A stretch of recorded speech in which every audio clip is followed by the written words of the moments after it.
Hello, this is Sunrise Daily TV, your #1 news and entertainment channel.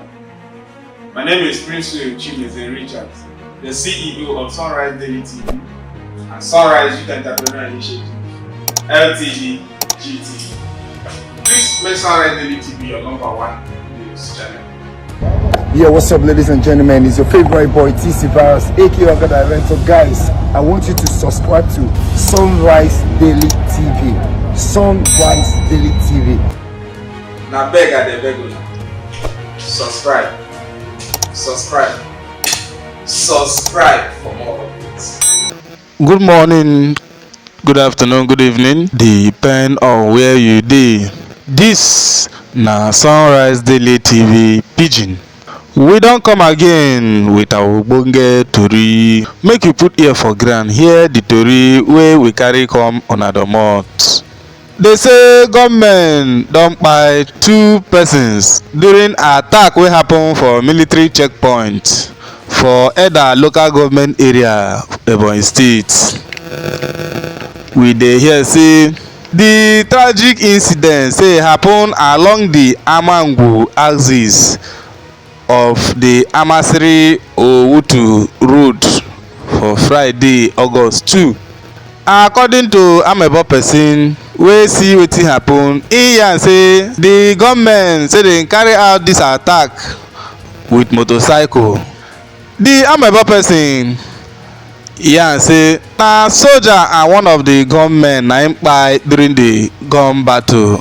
Residents, motorists and commuters wey dey use that road come dey panic.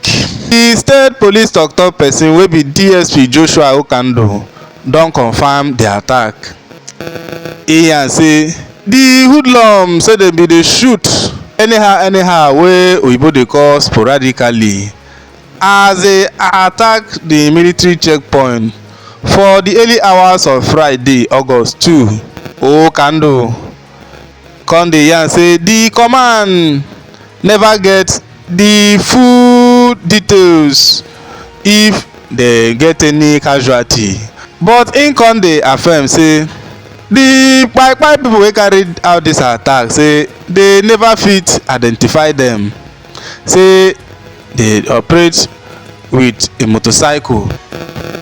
If una remember say dem bin kpai 3 Nigerian soldiers for Aba City for Abia State, say na masked gunmen wey cover their face with mask na im kpai these soldiers. The gunmen wey attack the soldiers unaware for SUV come burn their patrol van and the outpost for Obikabia junction.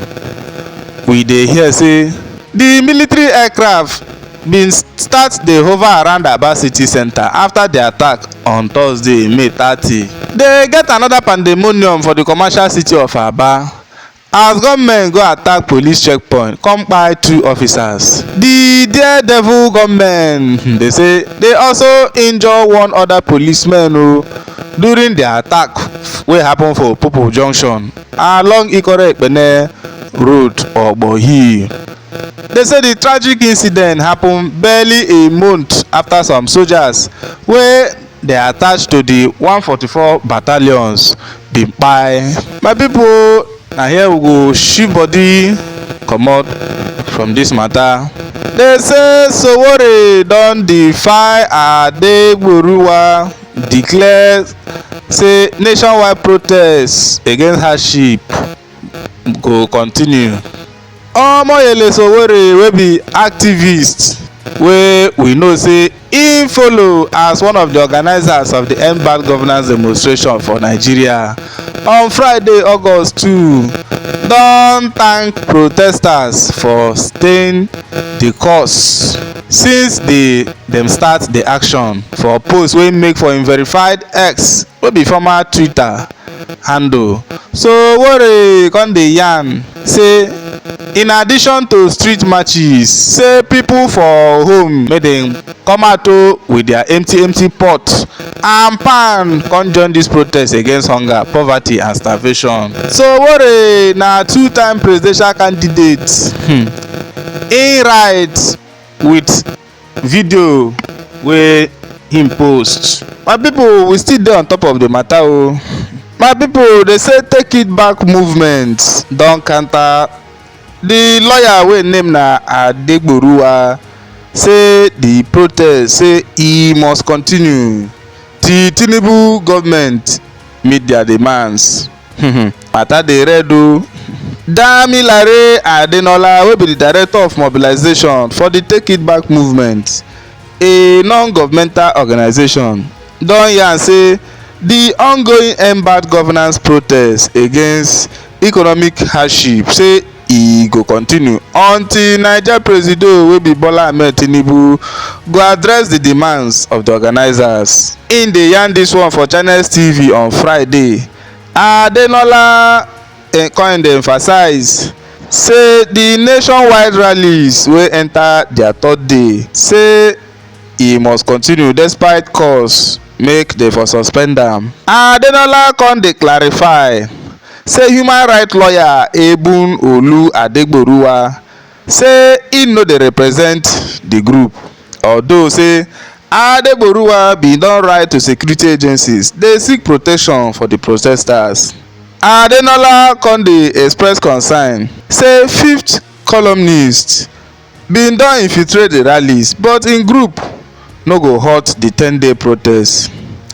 Im come dey yarn say the duration of the protest dey fit ex ten d am beyond 10 days, say depend on how the government go respond to their demands. Adenola come dey emphasize say the protest don empower Nigerians to demand accountability from their leaders. As they come dey question am about po ten tial sponsors of the protest, im come reply say the driving forces behind the movement say na hunger and economic hardship.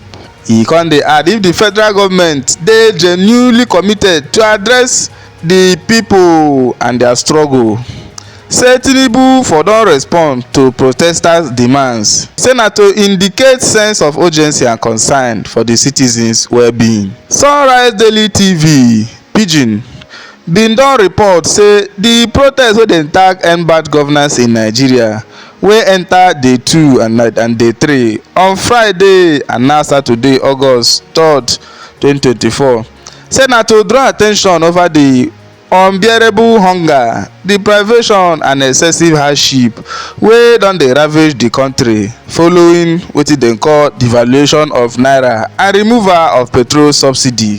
Say the protesters don present list of their key demands wey include the reinstatement of petrol subsidies and a revised foreign exchange regime, urgent action to address food shortages, unemployment and excessive spending by government officials, reduction of the president's cabinet and overall cost of governance, immediate and comprehensive reforms of the Independent National Electoral Commission (INEC) and the Economic and Financial Crimes Commission (EFCC), and a renewed commitment to combating corruption with a focus on holding corrupt politicians accountable. These demands, they say, reflect the protesters' desire for economic relief, improved governance, and more equitable distribution of resources. Still on top of the matter, they say Nigeria policemen dem go attack protesters with live ammunition, come dey shoot pra during the end bad governance protest. Na victim na im dey yarn this one. So they say one of the end bad governance in Nigeria protesters for the Federal Capital Territory Abuja don disclose say Nigeria policemen dey shoot directly at dem while dem dey hold the Nigerian flag during the protest on Friday. Dis ones dey die for one Nigeria o. They dey shoot dem for one Nigeria.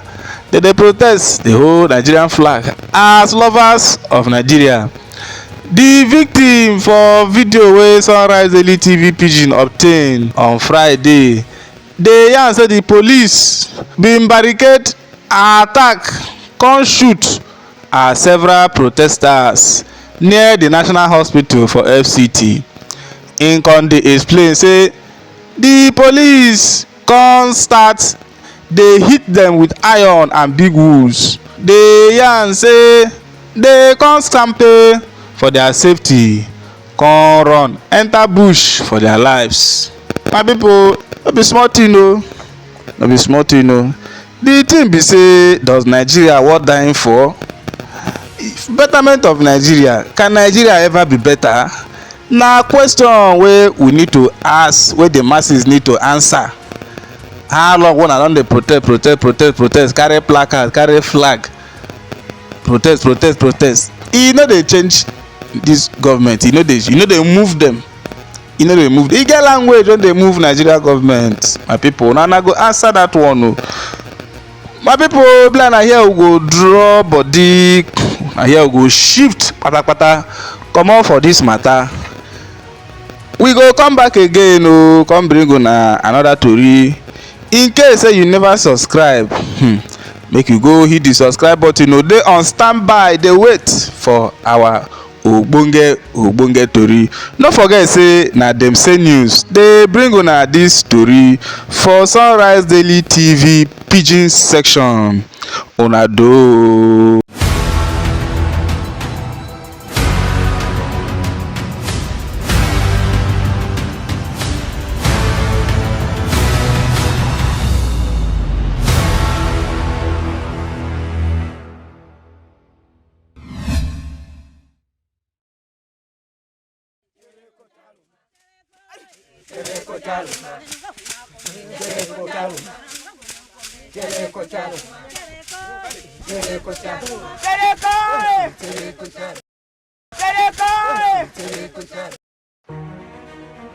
Hello, this is Sunrise Daily TV, your number one news and entertainment channel.